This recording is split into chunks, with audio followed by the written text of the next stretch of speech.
وہ سڑک کے آغاز پر رکی اور گردن اٹھا کر اوپر دیکھا۔ سامنے سرسبز پہاڑی کی چوٹی پہ ایک خوبصورت محل واقع تھا، بھوری لکڑی کا بنا مخروطی چھت کا اونچا محل۔ اس کی 4 دیواری کا بیرونی گیٹ بند تھا اور باہر شاہی سپاہی پہرا دے رہے تھے۔ تالیہ بنت مراد نے ہیڈ کی ڈوری 2 انگلیوں سے کھینچی، اتنے زور سے کہ وہ ٹوٹ گئی اور ہیڈ نیچے جا گرا۔ سمندر سے آتی ہوا سے اس کے سنہرے بال پیچھے کوڑنے لگے اور ان کے حالے میں دمکتا سفید گلابی خوبصورت چہرہ دور سے پہرے داروں کو نظر آنے لگا۔ وہ چوکنے ہو گئے۔ وہ ملاقہ کی سب سے خوبصورت شہزادی تھی۔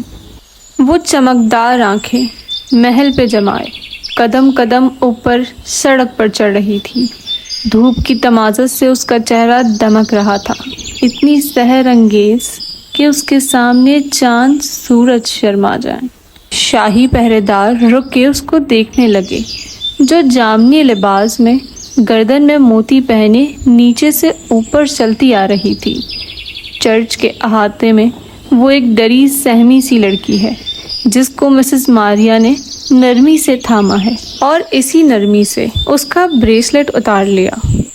وہ جب محل کی 12 دریوں میں چلتی تھی تو ادب سے لوگوں کی گردنیں جھک جاتی تھی۔ وہ دھیرے دھیرے اوپر چڑھ رہی تھی، سنہری بال ہوا سے پیچھے کو اڑ رہے تھے۔ مسز ایگنس نے اسے چور کہتے ہوئے زور سے اس کے منہ پہ تھپڑ مارا۔ 11 سالہ بچی نیچے جا گری۔ اب وہ چلا کے اپنے پیسوں کا پوچھ رہی تھی۔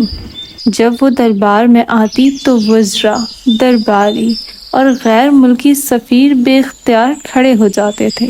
وہ دبے پاؤں رات کو یتیم خانے کے فرش سے بند نکال کے منہ میں ٹھونس رہی تھی، خوف سے بار بار دروازے کو بھی دیکھتی ہے۔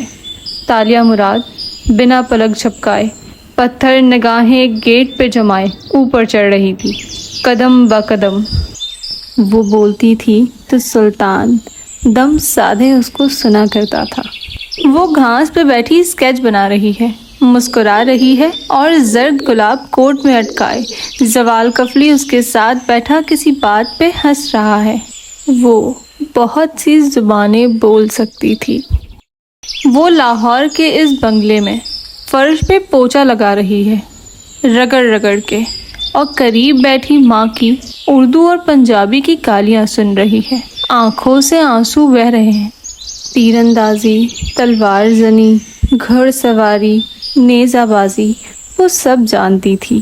اونچے اڑتے غباروں پہ ایک کے بعد ایک کر کے تیر چلا رہی ہے۔ کمان ہاتھ سے کھینچی جاتی ہے اور ایک زوردار تھپڑ اس کو آ کے لگتا ہے۔ وہ لکھ پڑھ بھی سکتی تھی۔ وہ تاریک کمرے میں لیمپ جلائے کتابیں کھولے بیٹھی پڑھ رہی ہے۔ ہاتھ میں سیب ہے جسے وہ ساتھ ساتھ کھا بھی رہی ہے۔ رقص اور دوسرے فنون لطیفہ سے بھی واقف تھی۔ وہ زوال کفلی کے ساتھ جم میں کھڑی ہے، اوپر لگے ہینڈل کو دونوں ہاتھوں سے پکڑے۔ وہ اپنے پیر مشقت سے زمین سے اٹھا لیتی ہے اور وہ گھڑی پہ وقت نوٹ کر رہا ہے، پھر اسے مزید بہتر کرنے کے لیے کہتا ہے۔ چین اور ملاقہ کا کوئی ایسا کھانا نہ تھا جو وہ پکا نہ سکے۔ وہ سوپ پارلر کے کچن کے کاؤنٹر ٹاپ پہ آلتی پالتی کر کے بیٹھی ہے، سر پہ جالی دار ٹوپی ہے اور سوپ بناتے بوڑھے شیف سے ہنس ہنس کے کچھ کہہ رہی ہے۔ کوئی ایسا ٹانکا نہ تھا جس کو وہ گاڑ نہ سکے۔ وہ حفاظتی اینک لگائے، دستانے پہنے احتیاط سے ایک گلدان پہ دھاگے لپیٹ رہی ہے۔ ساتھ ہی اصلی قدیم گلدان پڑا ہے جس کی جگہ اس کو یہ گلدان رکھنا ہے۔ وہ حرم کی نگران تھی۔ وہ تھپڑوں اور ٹھڈوں سے موٹی دردانہ کو فرش پہ گرائے مار رہی ہے۔ دردانہ ہاتھ جوڑ رہی ہے، اس کا خون بہہ رہا ہے مگر وہ اس کو پیٹے چلی جا رہی ہے۔ بندھارا کی سب سے قابل اعتماد مشیر۔ وہ ایئرپورٹ کے باتھ روم سے ڈر ڈر کے بیگ لیے نکلتی ہے۔ خوف، ڈھیر سارا خوف۔ وہ سیاست کے داؤ پیچ سے بھی واقف تھی۔ وان فاتح اس کو اسٹڈی میں بلا کے اسے فائل کی وجہ سے چور کہہ رہا ہے۔ پھر وہ زیر لب اسرا کو کوستی تیز تیز سیڑھیاں اتر رہی ہے۔ غرض کیا تھا جو راجا کی بیٹی کو کرنا نہیں آتا تھا؟ وہ جنگل میں ہرنوں کو دور درختوں سے چھپ کے دیکھ رہی ہے، پھر تاک کی خنجر مارتی ہے۔ خنجر فضا میں تیرتا ہوا سیدھا ننھے غزالہ کی گردن میں جا لگتا ہے۔ وہ وہیں تڑپ کے گر جاتا ہے۔ سرخ خون بہہ رہا ہے، اسی لیے اس کو تاشا پسونا کہا جاتا تھا۔ تالیہ مراد چلتے چلتے گیٹ تک پہنچ گئی تھی۔ پہرے دار برہمی اور ناگواری سے اسے دیکھ رہے تھے۔ کیا بات ہے؟ کس سے ملنا ہے؟ گرج کے پوچھا۔ تالیہ نے آنکھیں اٹھا کے باری باری ان تینوں کو دیکھا۔ پسونا یعنی انچانٹریس۔ راجا مراد کو باہر بلاؤ، میں راجا سے ملنے آئی ہوں۔ اس کی آواز اتنی بلند تھی کہ اوپر محل کی ایک کھڑکی میں کھڑے آدمی نے چونک کے اسے دیکھا تھا۔ ساحرہ۔ تالیہ نے آنکھیں مزید اوپر اٹھائیں۔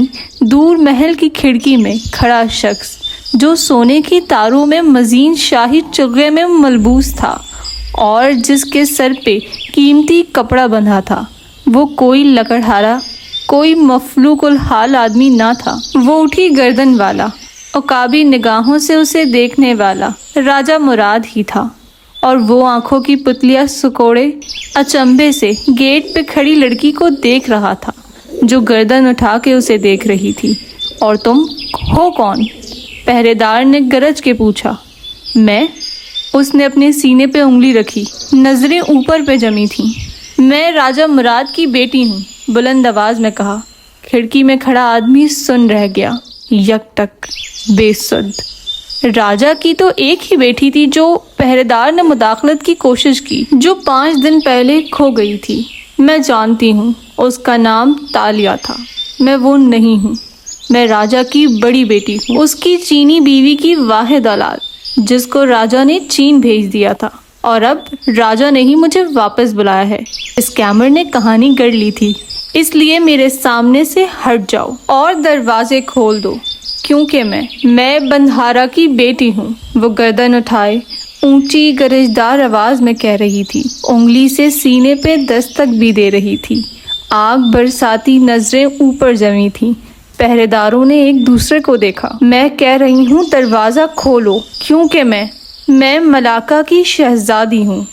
جاؤ اور بندھارا کو خبر دو۔ پہرے دار نے سر کو قدرے ادب سے خم دیا۔ اور شہزادی؟ میں کس نام سے ان کو خبر دوں؟ وہ آرٹ گیلری کے آفس میں کھڑی تھی اور اسرا مسکرا کے سامنے کھڑے فاتح سے اس کا تعارف کروا رہی تھی۔ یہ تالیہ مراد ہے۔ فاتح نے سر کو خم دیا اور مسکرا کے رسمن بولا، کیسی ہو تم تاشا؟ میرا نام؟ تالیہ نے اٹھی گردن اور سرد آنکھوں سے اوپر دیکھتے کہا، تاشا بنت مراد راجا ہے۔ بندھارا سے کہو اس کی بیٹی شہزادی تاشا آئی ہے۔